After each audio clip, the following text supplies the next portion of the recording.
Hi, Guido Fox here. Welcome by a new book report. Today I want to talk with you about this wonderful book, Philosophy, and quite huge summary, 200 pages of different philosophers from our history. And I like the book because it gives an overview of all the important philosophers in once, so you don't have to read all the work of every philosopher, and it makes you sharp, and you give some cross-linking information between all the different philosophers in once to you. So it was quite a lot of work, 200 pages, but it is much worth. And I bought this book, and it's interesting to tell you, for €1. I bought it for €1 in a church, in the northern of the Netherlands, in Marken. I was there with my girlfriend, and I saw this wonderful book, and I was thinking, okay, I will buy it. I'm very critical when I buy a book, the price, quality, balance I take in account, but also if it's book worth to tell something to you. So I want to discuss with you several philosophers, not all the philosophers here, because not all of them are interesting enough for me. Also related to the life coaching, right? To happiness, to have more grounded self-confidence feelings, or less destructive emotions in your life. So also that link between philosophy and life coaching is very interesting. Also for my new coaching area is philosopher coaching, coaching based on old wisdoms of philosophers, and you can see it in my website. You go to philosophy coaching, and there you see all the philosophers, and I can teach you old wisdoms, and also to solve your problems, your life coach problems in life. So €1 I invested in this book, and also of course my useful time, but it is worth it. So let's start with the overview, and I want to start with you with Aristoteles. You know the three lines, right? I've wrote already a lot about that. It starts with Socrates, then he teaches Plato, and Plato was the teacher of Aristoteles. So people learn from each other, right? Yeah, Aristoteles, I wrote last time article about them. You can find it on my website, guidofox.nl. There you can find an article about Aristoteles, but I will teach you again here in my beautiful words. First of all, you have to find the middle way. That's traditional Buddha knowledge, right? Always find the middle way in your daily plannings, in your rest, doing not too much of one thing.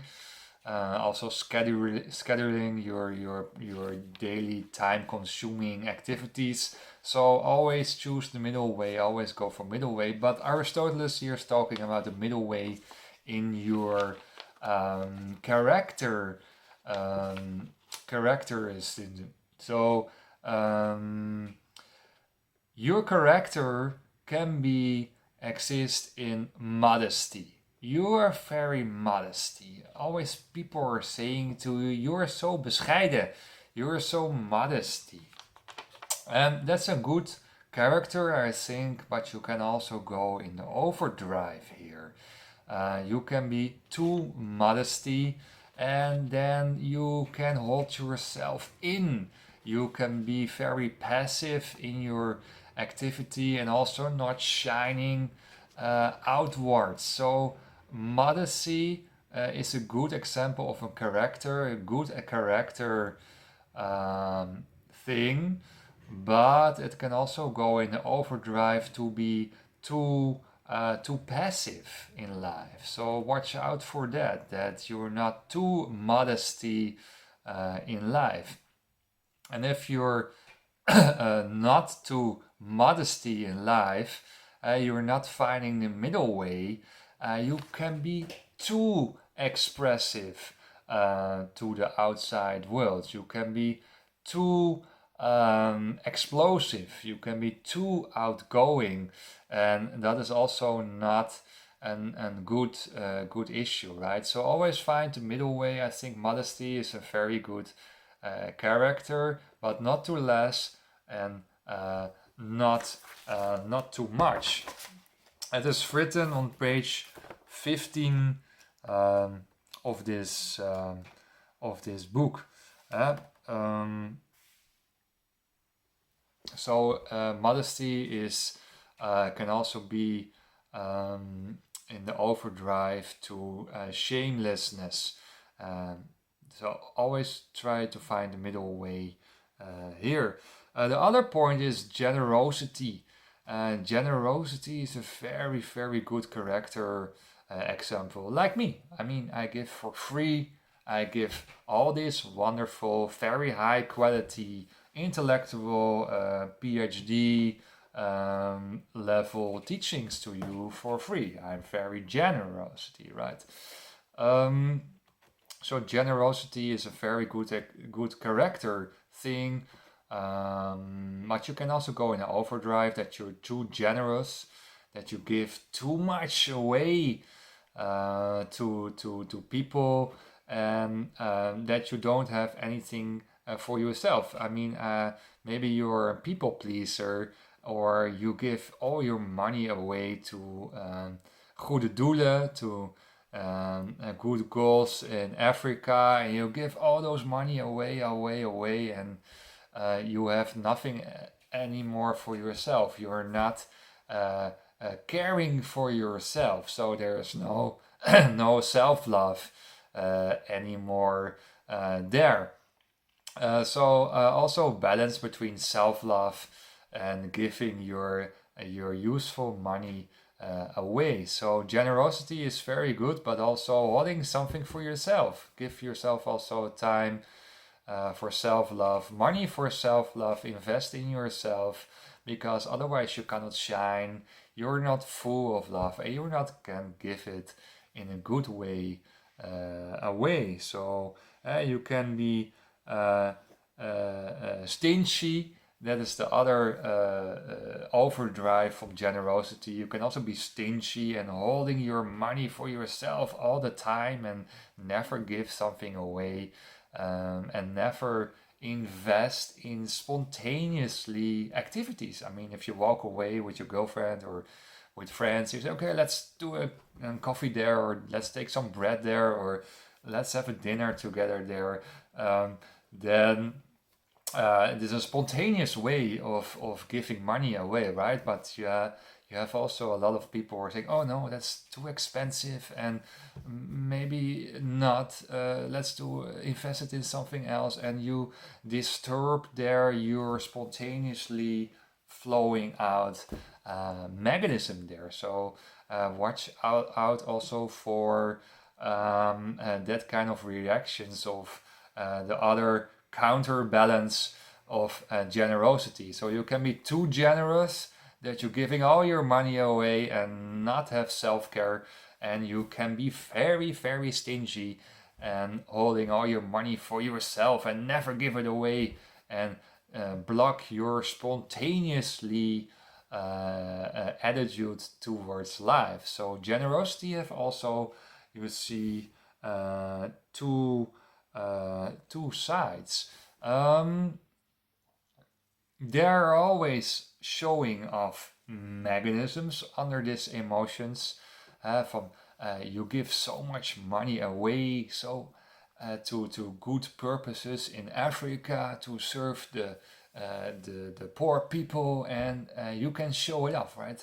I see to my neighbors that I give money away, and I gave 10,000 euros to that project in Africa, and there is ego then involved, right? So with giving money away, be a little bit more modesty there, and not showing off too much, right? So there can be also an ego mechanisms behind this kind of emotions. Also, stingy is also ego. You're afraid to lose your money.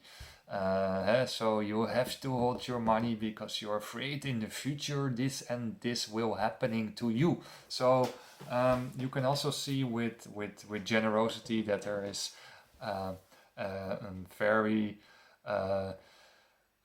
outrageous from the one side to the other side, and that is not good for your mental health. So always balance here, not giving too much money away, but also invest in yourself, but also not becoming the stingy guy. And the stingy guy is not attractive. I know from my dating coaching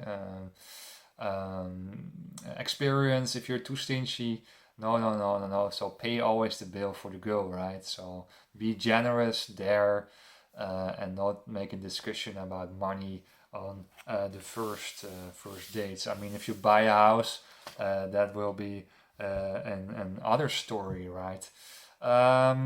So that's the two emotions from Aristoteles: generosity and modesty.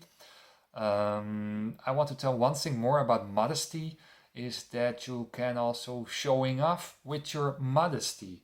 Oh, he is so modesty all his life. He is all holding himself back, and he has not a big mouth to the environment. So wow, good job. He is so modesty. So you can also put yourself in that role and showing the world how modesty you are, how well giving person you are. So there can be also ego mechanisms there, right? From okay, I'm so modesty, so I'm higher than the rest. So that's what you see with a lot of verborgen narcissism, hiding narcissism characters. That is also can be a hiding mechanism. So you have openly narcissism, but you have also hiding forms of narcissism. So that's very interesting to know about modesty and generosity. The third one, the third emotion of Aristoteles is power, is moed, is courage. And that's a very good character, I think, by human beings, is to have the power to get your life as you want to have it, the power to start up a business, the power to go to the gym, to work on yourself, to be active there. So power is a very, very good character example. The power to speech, the power to talk, the power to say something to someone what she or he doesn't like, maybe. I mean, I need the power to break conditionings by people. I need the power to have critics to people, otherwise they don't grow. So power is a very good example of a good character thing of an human being. But power, courage has also downside, and that is too much power. If you have too much power and you don't get the mirroring from your people in your surrounding, or you don't get critics anymore, you going believing in yourself, right? And then you think that everything what you do is good, and you have no reflectors in your life, so there's ego involved because nobody puts you down on a normal level. So that's also what you see in geopolitics or in politics a lot of times, that people are going into an isolate environment, and they're they are not getting the right answers back or false answers back, and they believing in themselves and make decisions what is not good for the whole country of the whole world. So in the history you saw that a lot, that nobody have the power to speak to a powerful person anymore. So power can also be a bad thing if you get too much power. You can go in the overdrive. In the Dutch you say onbesuisdheid. You're going into too much courage, and you become reckless. I was searching for that beautiful English word, the English word of reckless. You become reckless if you have too much power and nobody is holding your back, or you hold not your back yourself because you're on consciousness. If you're on consciousness, you cannot reflect on yourself. If you're not into spirituality and meditation, it is not easy to correct yourself because you're fully on consciousness. So power have also downsides and upsides. Too less power is not good because you become lafheid. In the Dutch, you become like a quiet mouse and you don't say anything. But too much power is also not good because you become reckless, right? So also there, balancing your character systems, balancing your emotions, balancing your total being leads, of course, to higher spiritual realms, leads to enlightened stages. Therefore, we do that, all right, to have wonderful balances in your body between male and female energies. And that's where we do it, all right, all those kind of tricks, destructive killing destructive emotions, killing the ego. You see that I also couple all the emotions on your ego. Therefore, we're doing this. So Aristoteles doing the pre-phase, the pre-enlightenment phase. So he's going into deeper in emotions and trying to find the balancing here. So I think that's a very interesting page 15 of this book, about Aristoteles and what he was thinking about modesty, generosity, and power. The next topic I want to discuss with you, the free will. And the free will is an interesting subject. A lot of philosophers are talking about the free will. I like also to say the free conditionings, free of society conditioning. So you put in a kind of frame in the society, the school system, the family systems, university systems, the social circles where you were in from your youth to your adult life. So all those kind of systems forms you in the persons what you're being now, and the 5 closest friends near to you, you become that person. So be aware of what kind of persons you have in your surroundings. So you become the 5 best friends, right? That's also important. So also say goodbye to friends who didn't raise you up and didn't make you a better person. Too much people are staying around with the same guys, with the same girlfriends, with the same friends, and don't change themselves, right? They're stuck in their lives because they're not have the power, the courage, the Aristoteles power to break relationships, because sometimes it's needed to have more freedom in life and make space for new people in your life to grow. And to grow is what we deeply want. Our soul wants to grow. We're coming next to it to some church members who are saying the same. Your soul wants to become enlightened. Your soul wants to grow further. There's no discussion about that. You always want to grow in your personal development. The free will. Interesting topic here is the free will. And Thomas van Aquino was saying something about that. We have Karl Popper We have Descartes. We have Daniel Dennett say something about the free will, but all of them I don't find really interesting. One part is saying there's no free will.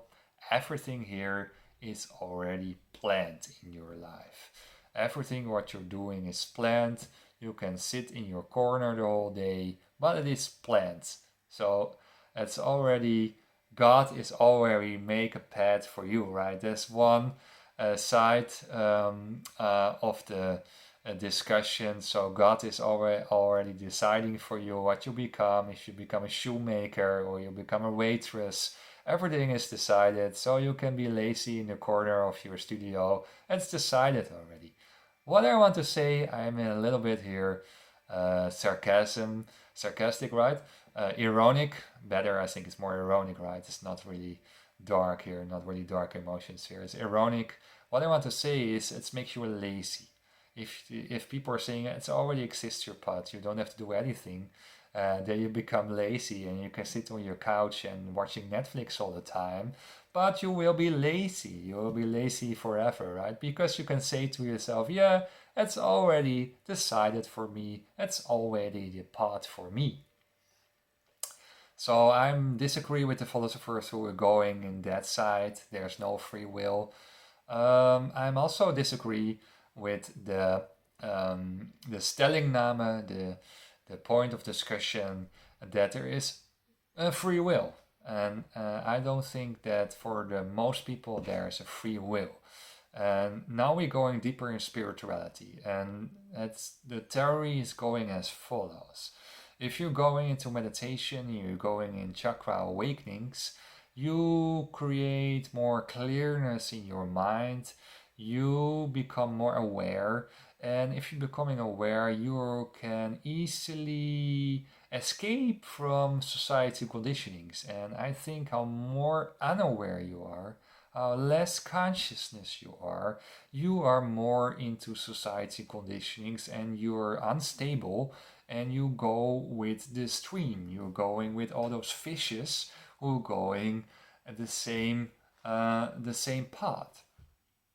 So to go with the easy stream, with the easy flow in life. So then you can say, okay, there's actually there exists a free will, but a lot of people have not a free will because they're enslaved by society conditionings and they're unaware that there is a higher free will possible.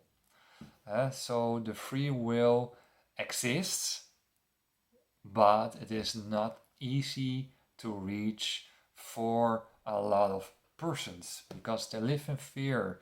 They live in a career path what is not fitting by you, and you're not have the power to escape from that. You have not the power to escape from your destructive friends.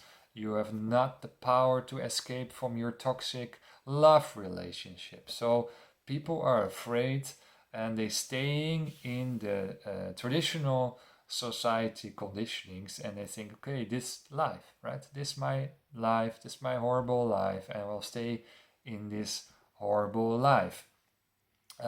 So I think there is a free will, but the free will becomes bigger and bigger and bigger if you work on yourself, if you're going into personal development, if you opening up the ecstatic chakras in yourself, and that will be your grounded confidence, then your free will becoming more existed in your life. So the free will exist or not exist is a false paradigm.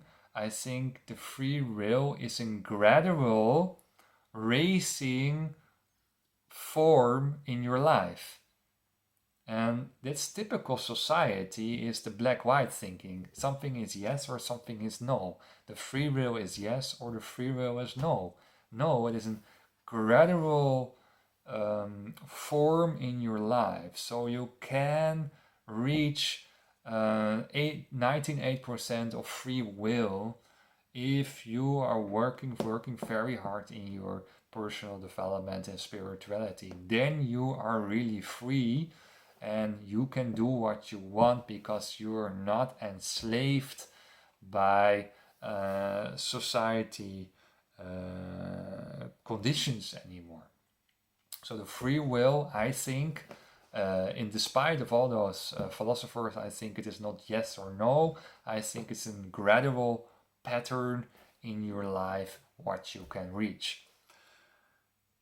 So that is a topic we discussed already in 25 minutes. We discussed already the Aristoteles Eudaimonia theory. I forgot to say that, but the Eudaimonia is the happiness philosophy of Aristoteles. And I talked with you already about the free will. Thomas von Aquino was a philosopher, and he talked about religion, and he came with the proven material of God. And I disagree on that. He make 5 logic, very rational analysis why God will exist. Causality is one of them. But it's far away from spirituality. He did it on page 112. He wrote there something and he said, okay, there's movement in the world, there is causality in the world, there's you can make things in the world, and that kind of God-proven material, yeah, then God is existing because there is plants on this world, there are water on this world, and someone has to make it, right? So he tells from, okay, there is sand, there's water, there are buildings, and the start of that is God, right? There's no other solution that God was the first creator and then God is existing. So he is proven God, and that's where I want to go with you, from an outside influence, right? From, okay, in the outside world something was happening, and then there was a building, and then there was a fish, and then there was a human being. So always using the start of the outside world for proving God. I disagree on that. I disagree on Thomas, because I think God is an inner experience. God is an inner chakra awakening mechanism. It's a Gnostic experience, but he was not already there. He was still in his philosophy mind and his rational mind, and he was talking somewhere about the godly light. But he was not there, and that's what you see by the most philosophers. They're very rational and staying in their head all the time, and they become crazy on a certain moment. They become sick, mental sick, because they didn't make the step into meditation and spirituality. So philosophy is operating for your background on 400 CL, 400 consciousness level. And if you're going higher in your vibration, in your spiritual vibration, you're going to 500, 600, 700, you're going higher in your spiritual calibrations. So you go above the philosophers. So the philosophers always thinking about concepts and about objects, subjects, and they try to analyze the world in a very rational way. But Thomas von Aquino was not into the inner experience of warm, ecstatic chakra openings. So you can prove God not through theory, and that's where I want to go with you, not through theory, but you can feel God in yourself. It is an inner experience, it's a mid-self experience, it is a chakra awakenings experience, and that is God's proven existence. But there's only very few in the world, right? I think 10, 20, 30 people going into really fanatic meditation attitude. The most people are women going 10, 15 minutes on a meditation afternoon and then they stop. But there are less people who are doing years, 4, 5, 6 years of meditation experience, 1 or 2 hours per day. Then you will reach that inner openings, the inner chakra openings, the inner ecstaticness in your body, where where Thomas was not really there in his development. Going to the next philosopher is Descartes. Descartes is 117, page 117. René Descartes was a philosopher, and he was saying, I think, so I am existing. And so many people talk about this guy. It's typical society, right? They talk, oh, I think, so I'm existing. And you put yourself above animals, right? So an animal is not thinking, and we are humans, so we are thinking, we are better. So there's a little bit ego involved there, right? So I think, so I am existing is a very, very, I think, a false false paradigm. I think, a chicken can also exist, a plant can exist, and boat can exist. There's also material right in there. So it's very, very egoistic to put human above plants and other raw materials, to say, okay, we are thinking, so we are existing. I find that not a point from René Descartes. What is also false is what you can say about thinking. What is thinking exactly? Is it that you can count 1 plus 3 is 4, or you can make beautiful graphics, or you can write wonderful books, right? What is thinking? What is thinking? Is an animal not thinking? I mean, an animal has to think to have competition with his other animals, or to fight or search for food, and to have the best way to hunt on another animal, or to find their food in holes. So animals are actually also thinking, right? But not the way maybe humans are thinking. Animals are more instinctive and more streetwise, I think, more streetwise thinking. But I think streetwise is a very, very good intelligence level. I mean, I think we are underestimate the streetwise mentality of people who are living on the street, how their brains work and how they survive, the survival brains. You see a lot of examples of very streetwise people, criminals. I mean, they're very, very simple. Mostly they cannot count or they cannot write, but they find streetwise ways in the system to escape from police or from governmental institutions. So you have also other forms of intelligence, what is, I think, more close by nature, close by animals.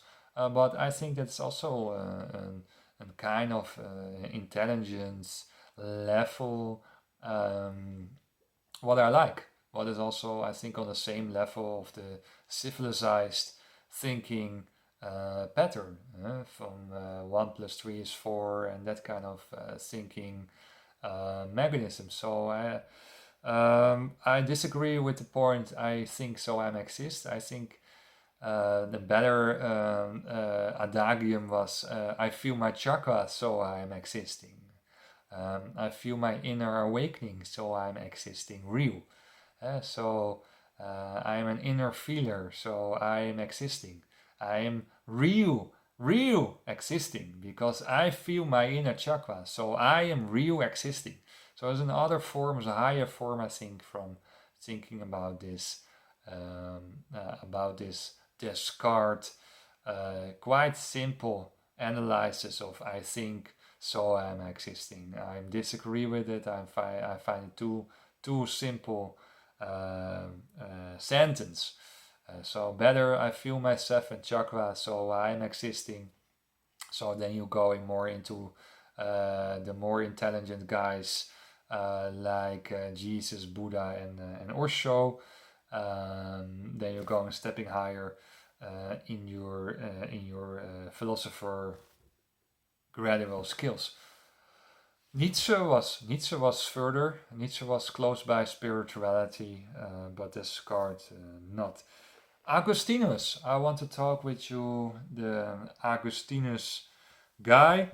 Augustinus was also in line with Thomas van Aquino, was a church member. He was moving on 20 years age. He was moving to Italy, and he was going to Ambrosius. He got some teachings there. The Ambrosius, the bishop van Milano, and he says something very useful, and I say, "Go into yourself." That's a very wonderful attitude towards life. So going into yourself, going into your own emotions, what is going on in your mind. So he had a very good philosophy, I think. But he'd say something very interesting, and that is that there's a big gap between godly universe, godly powerfulness, and the minds of the people. So what he actually is saying is that there's a split between the weakness of people and that you can reach God. And I fully agree with that. I mean, people are weak. If I walk on the streets, people are addicted to shopping, people are addicted to drugs, people are addicted to smoking, people are addicted to sex, people are addicted to neurotism. They're afraid in their lives, what I told you about the escapism. So what you see is a lot of fear and a lot of addictions in this world. And what Osho was also saying, that the average people age is 14. So in their personal development, they stay 14 their whole lives. So people stay 14 in their intelligence level, but also in more specified in their social dynamics, behavioral patterns. So they're not quite evolutionary evolved. So people are 14, they become older, right? 50, 60, 70. But if you see human behavioral patterns, the jokes people make, or how you see how the group dynamics works with people, that's quite basic low.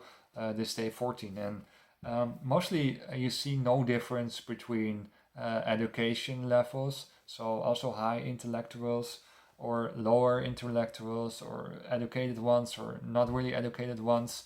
You see the same patterns over there. I mean, you see still destructive group hierarchies in offices.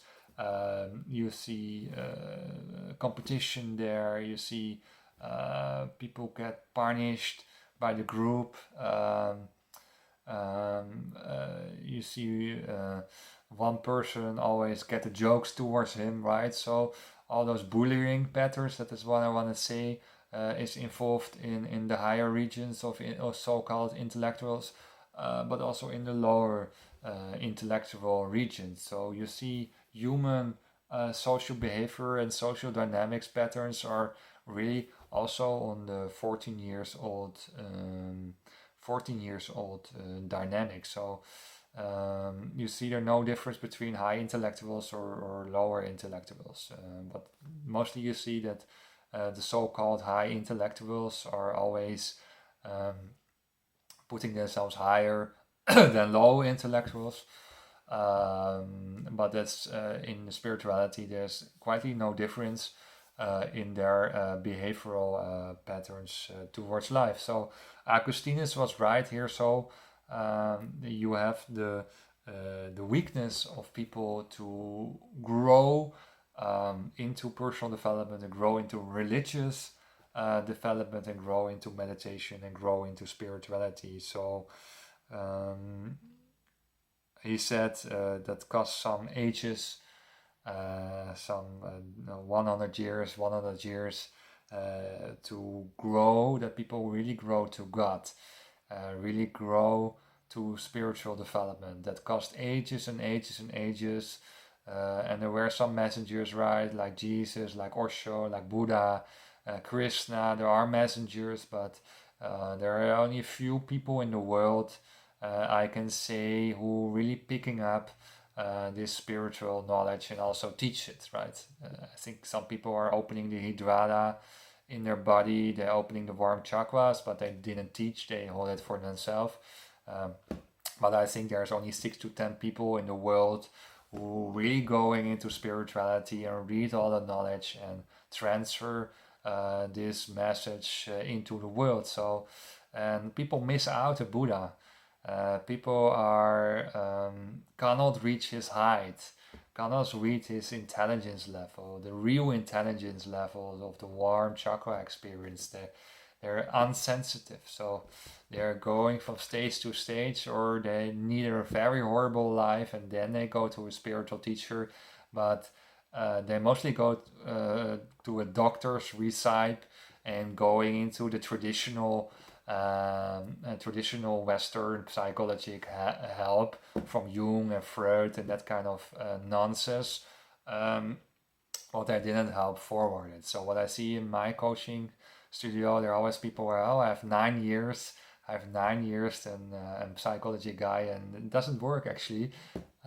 So you see, but it's also in line with Jesus, the blind are helping the blind. So that's what you're seeing in the healthcare system, the mental healthcare system in the Western world. The blind are helping the blind, and I know a lot of psychology guys who've burnouts and bore-outs themselves, and depressions themselves, because they take over the depressions from their clients. So that's what you see a lot, that the clients are transferring the depressions to the psychology guy, and he becomes sick themselves because they don't go into meditation and to spirituality. So I can refresh myself. So I can also give away a lot of my healing forces. So that's what I want to say. The blind is helping the blind in the traditional Western mental health care system. What I see, so I agree with Augustinus, is that it is a long way to go, that people ultimately go to God consciousness, to Christ consciousness, and to go into higher realms.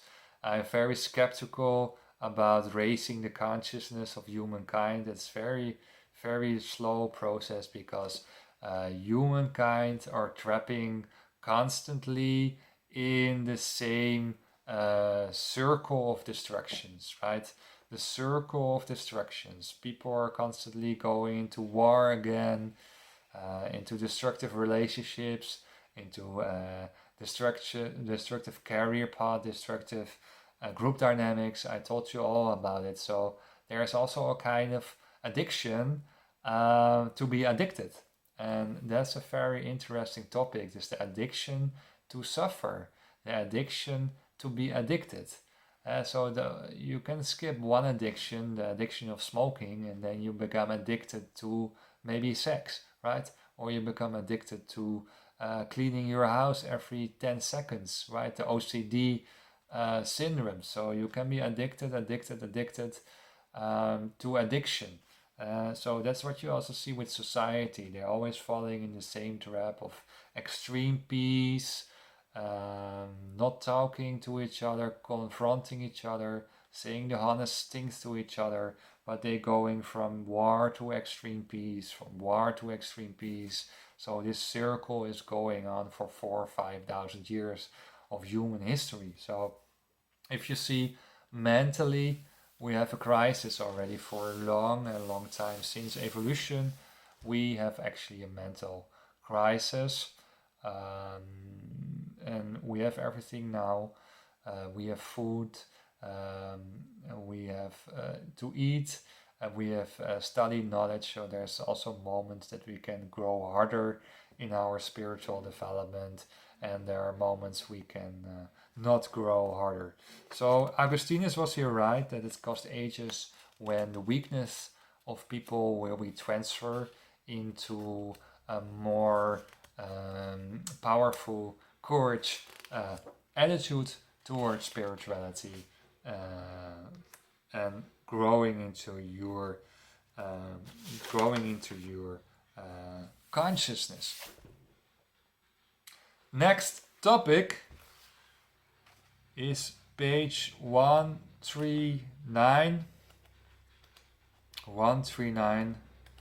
and that is the philosophy about Stoicism. I like that philosophy a lot, and that is a very interesting part, and that is what is from Epicurus. I was searching for the name Epicurus, but he was the founder of the Stoicism, and the Stoicism is going about control your self-control, going to find inner peace, and dissolve your destructive emotions and becoming more stable. So you're becoming Stoicism's face, right? So we're really going into yourself and the state of nothing. We have to reach the state of nothing. Nothing thinking, nothing wanting. So that's really close by spirituality, right? The state of nothing, the state of inner feeling, the state of feeling your inner chakras, the state of feeling your third eye, your crown, your mid-self, your palm chakras. So the state of nothing. Sometimes they're saying in spirituality there's the state of emptiness. The state of emptiness. You have to feel the state of emptiness, because if you're empty, you're full. It's a kind of paradox whether I talk with you in the last book reports, 187, I think. I talk about spiritual paradoxes. You have the state of emptiness and you have the state of fullness, and that's actually the same. Because you're empty your mind, you're relaxing in your mind, because you're also full. You're full of light. You're full of awakenings, you're full of warm chakras, so you're full of light. And the full of light is emptiness, because you're empty in your head. I've never headache anymore. I've never headache that I have too much information in my head. I was in my first life, before my rebirth. I was always suffering. I was always suffering of my head, always full in my head, headaches. I was tired all the time. I was overtraining myself to put out that heady. I was not in the meditation that periods. I was overworking myself. So before my rebirth, it was a suffering life, and then I found spirituality and become better, and everything falls in place through Holy Osho. I understand the destructive patterns of society, of the escape modus out of society, out of the small group dynamics, and standing for yourself and become more an individual and have power and courage to start your own company and going for yourself and spread some words. So Stoicism, I like it. It's the state of nothing to inner peace. And nothing means also wanting nothing. We are always grabbing like rats, right? If you see people in town, or you see if you go on holiday to a big resort, right, and you see all the food, people are running really to the food, right? It's insane. It's really 14. People are really 14. If you analyze people's behavior, you step out a small social circle of your family, and you watch a little bit around. You watch a little bit in the eyes of people, or you go sitting in your coffee corner and watch people how they move, and you can see it's like rats, right? If you're going to the eating, rah, rah, rah, I want to have food. It is shopping. So what you see in Stoicism is more self-control, relaxing, to be more the last. The last ones will be the first, Jesus Christ. So wait a little bit more, to be a little bit more calm and relaxing and not grabbing constantly. So wanting. People are in the wanting phase. They want, I want a life coach now. I want a life coach now. I need it now. Right? It's like a child, right? He's wanting a candy. I want the candy now. And you have some researchers, right? In the past, there are researchers that you have two candies, and you see the smart guy is thinking, okay, I will wait 1 week and then I get 5 candies. And you see the dumb guy is taking the candy in once, right? Okay, I took the candy in once. So they have researches about human behaviors, and the guy who can wait a little bit longer for the candy, have 5 candies in 1 week. He will wait 1 week and he gets 5 candies because he can wait on his long-term results. So that's what you see. That's what you see also in human behavior. So the people who can wait a little bit longer to wait. Okay, everyone's going to the table to grab his food in his 5-star Turkish resort. I can wait a little bit longer, and people are going. They have ultimate forma. They're quietly more successful than people who have the grabbing mentality, the grabbing attitude towards life. I was also thinking about this Karl Popper experience, right, from human behavior about the candy. I think in this situation I will be really smart. I'm high gifted smartest, high gifted intelligent. I will grab the one candy. I will grab it in once, because I don't want to have 5 candies, because then I become fat, right? Then become addicted to candy. So if people are doing the experience with me, I will grab that one candy, and that is enough. Then it's the way.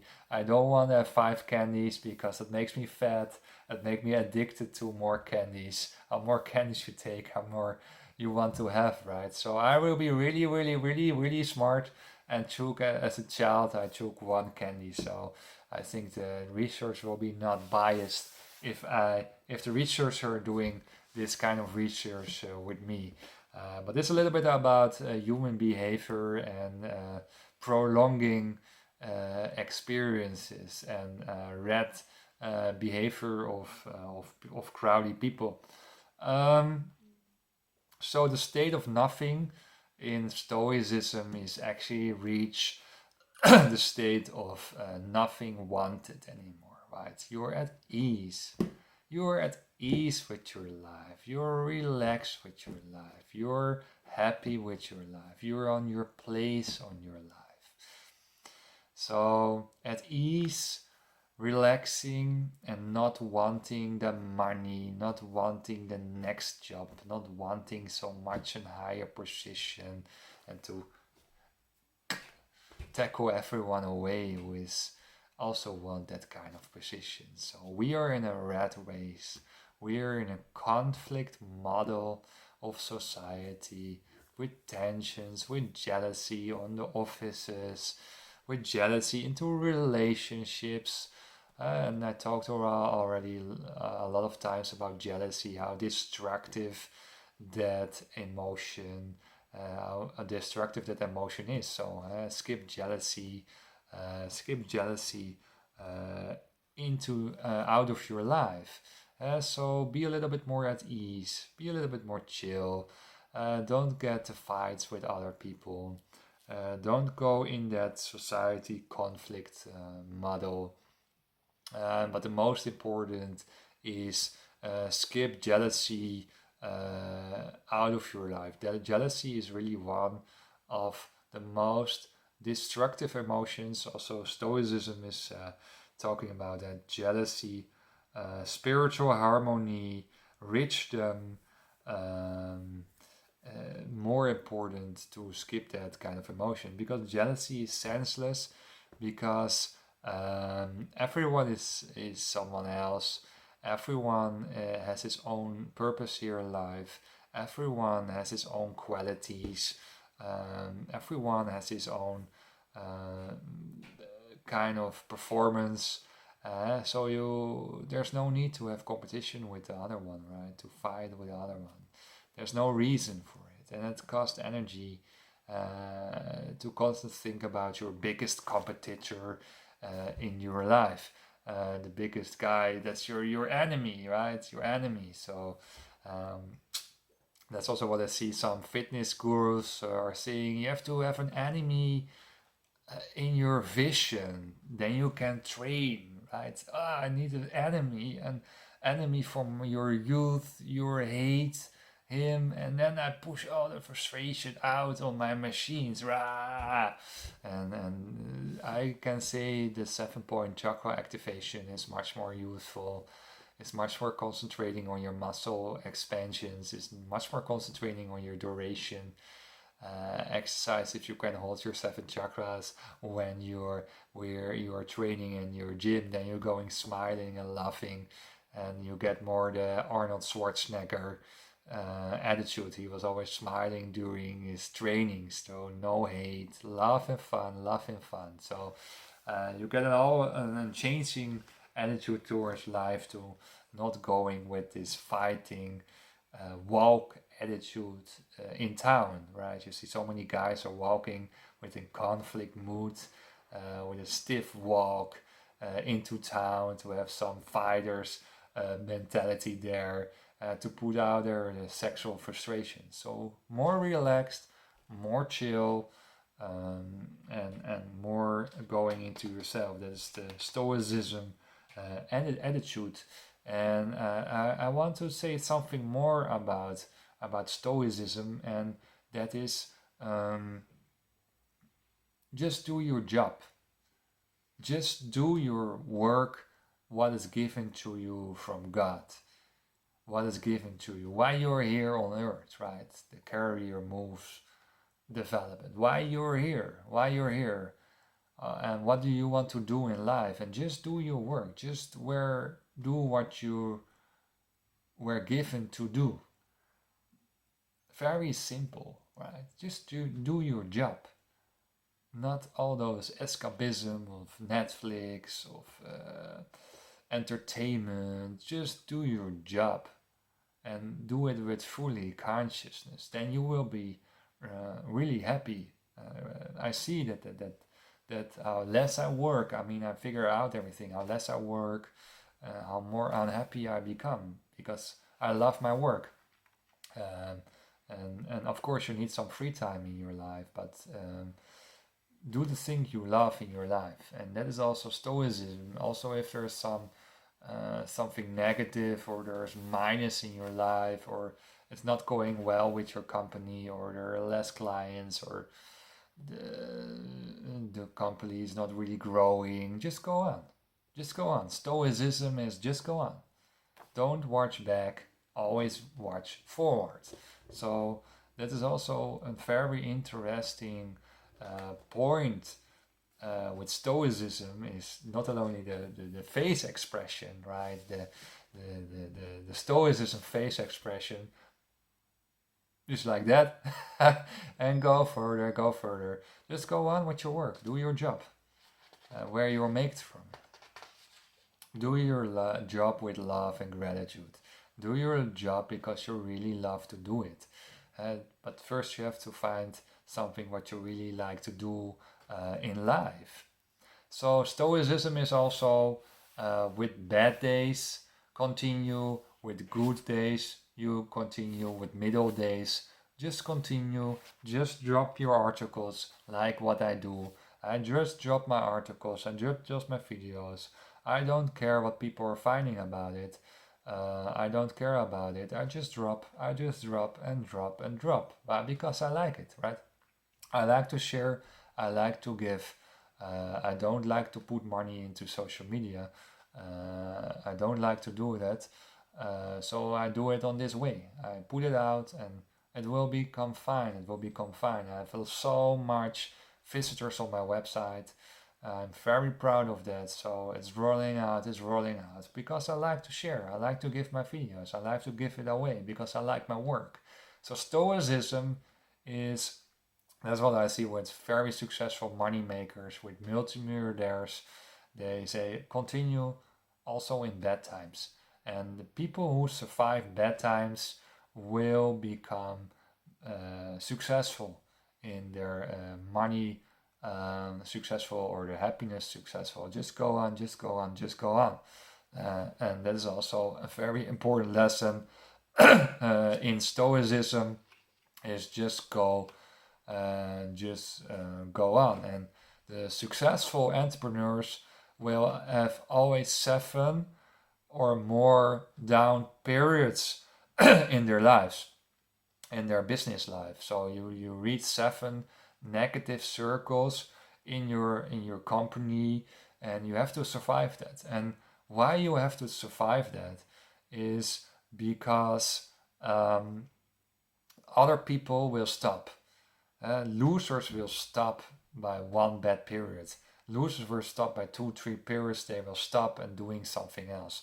Really, winners are going through bad periods. So if you go through, you play the competition out, right? I mean, if you come as a life coach on the market and you don't have, like me, so much videos and articles, you have to grow and grow to come by my level of experience. So you have to put a lot of effort there to come on my level of life coaching, deep life coaching. So if the guy is stopping with 1 bad period, I am the winner because I survive all those bad periods, and he's the loser because he stopped. Okay, there's no competition anymore. And I've the first 3 years, if he's not so intelligent as me, maybe he needs 5 years to come at my level, but I win also the 3 years if he is setting up his business.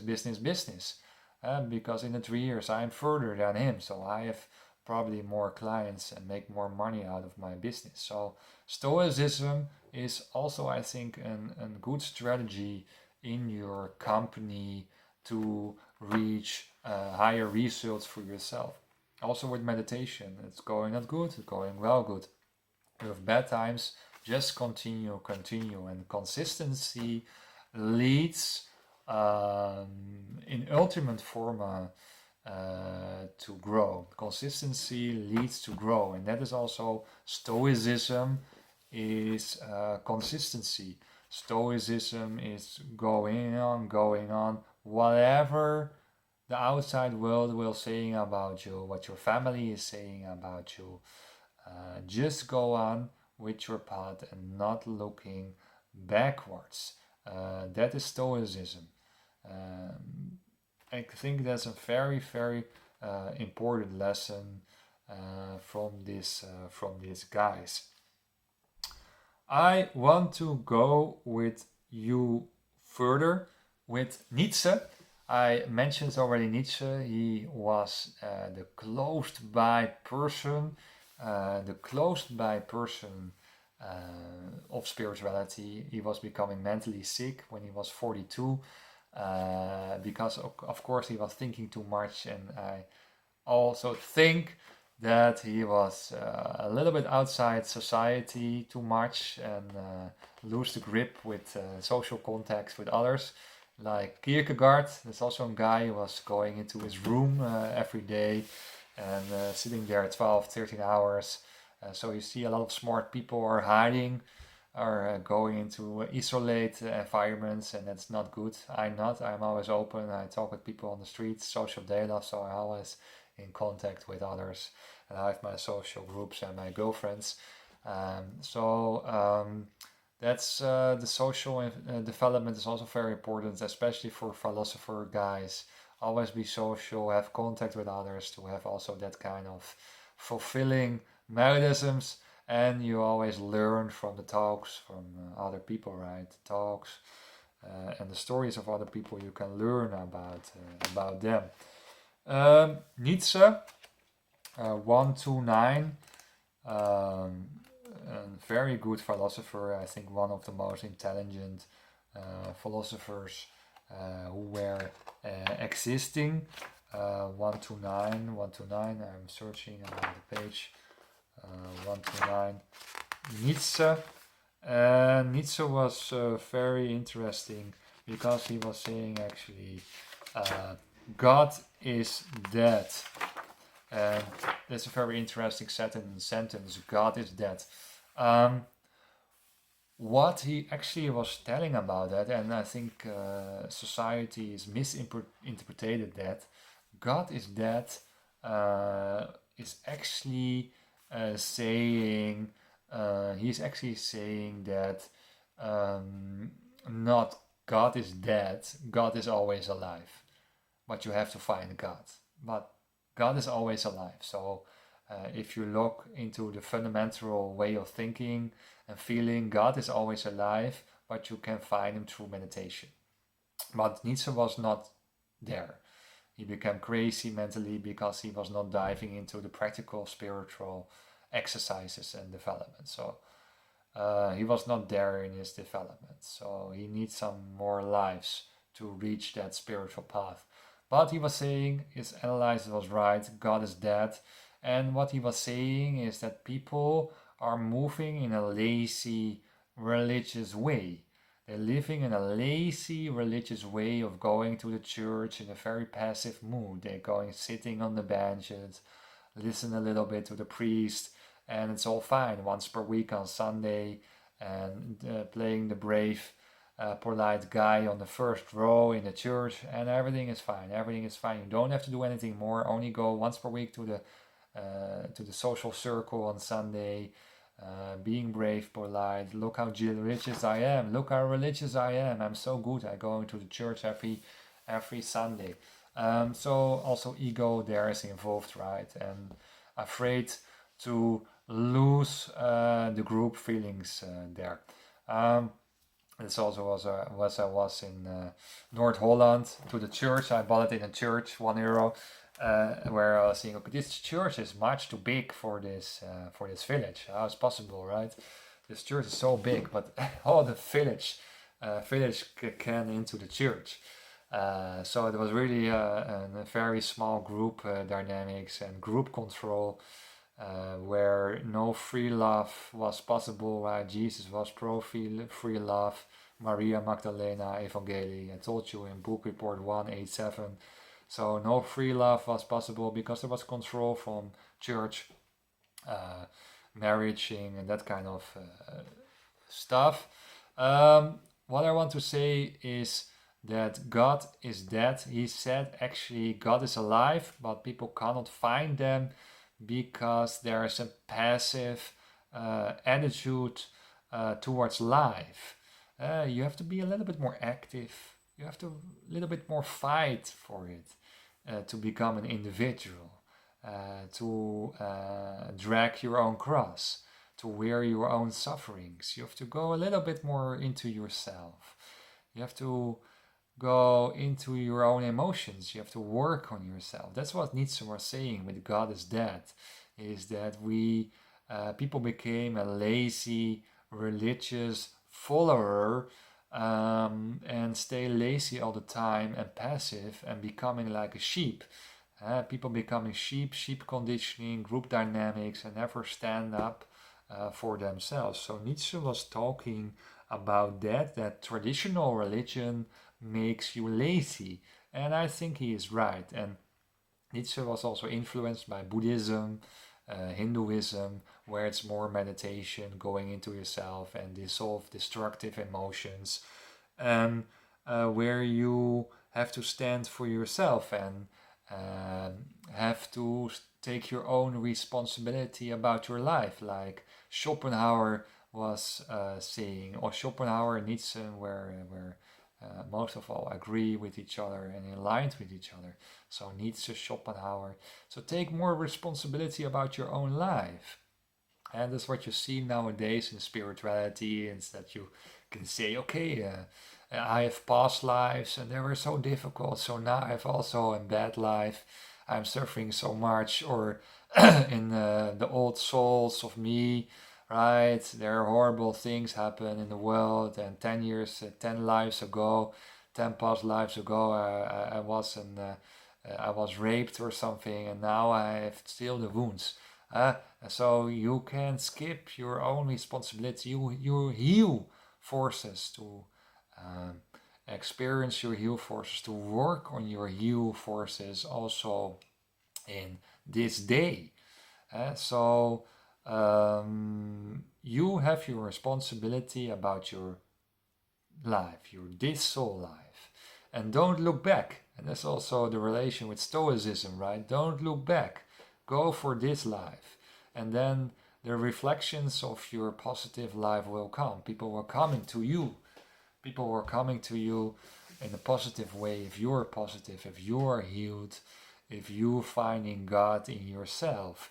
So it's taking away responsibility if you're going too deep in your old past lives, or you read literature about that, because you don't take responsibility of your own life. So that's the biggest lesson of Nietzsche and Schopenhauer, is to wear your own cross. All the negative events in your life, take your own responsibility, take it for yourself. Okay, this is happening in my life. I go into meditation, I go work on myself, I do everything what I can to make this life amazing, to make this life wonderful. So your responsibility is to take care for yourself, to have more self-love in your life. That's what I want to say. And that's also in line, I think, what Nietzsche was saying about God is dead, and Schopenhauer is saying about taking your own responsibility about this, your own soul life. So very interesting analysis. And Nietzsche were misinterpreted because he was saying God is dead, and then all the religious guys were saying, yes, God is dead, you have to go to the church again, you have to go into an institute. And Jesus were not talking about institute. Jesus were talking about meditation on a mountain somewhere far away. The place of seeds, the place of seeds. He was not from an institution, but all the religious guys were misinterpreted this. Also other ideologies like Nazism were misinterpreted texts of Nietzsche. But they were saying, okay, we're going into, you have to go into church again, because Nietzsche were saying God is dead, so you have to go back in an institution and a small social circle. But that's not what Nietzsche were telling to you. So that was Nietzsche and Schopenhauer. I want to end with Rousseau, Jean-Jacques Rousseau. Jean-Jacques Rousseau, I want to read more about him. I like his attitude, or nature philosopher. I like his attitude, Jean-Jacques Rousseau.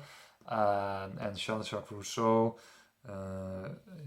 he was the noble savage. People were saying he's the noble savage, he's the edele wilde. And that's also what some people are saying about me.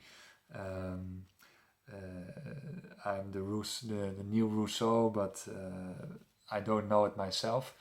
But the edele wilde, the noble savage. So he's high value, he's well educated, but he acts like an animal. And here you see also Nietzsche, the animal and the intellectual in once makes the superior man.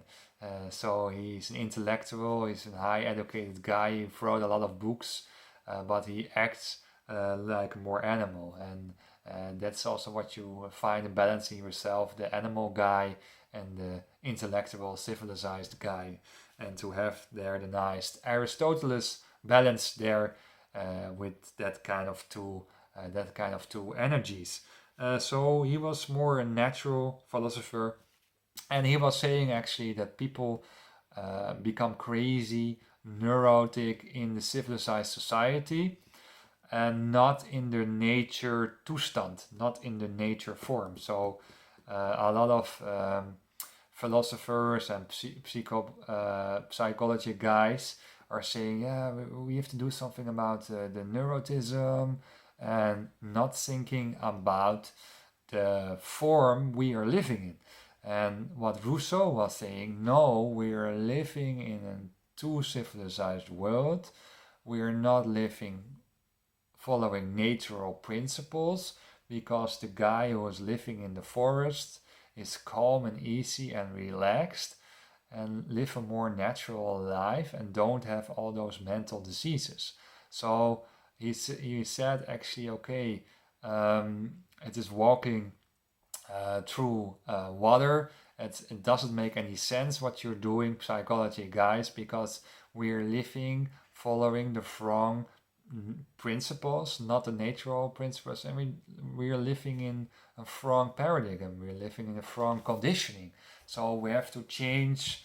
We have to change the conditionings. We have to live more in a natural way of being. And then there's no wars anymore in the world, because wars are a sum up of civilized frustration of humankind. So we can avoid wars, big wars, if we going back into living in small groups and more on a natural way. So that's a very interesting topic. I want to discuss that later with you. I think Rousseau, and also read more of his work. But I think that's a very good point, right? Because are we not helping people, but they're living in the wrong paradigms and wrong society conditionings and wrong natural principles. So that's another kind of form of thinking. My voice is finished. I want to thank you about watching this video about the philosophers, and I think I told you the essence of all the important philosophers, and I hope you learn a lot from this video, and I wish you a wonderful day, and I see you by the next book report. Hi.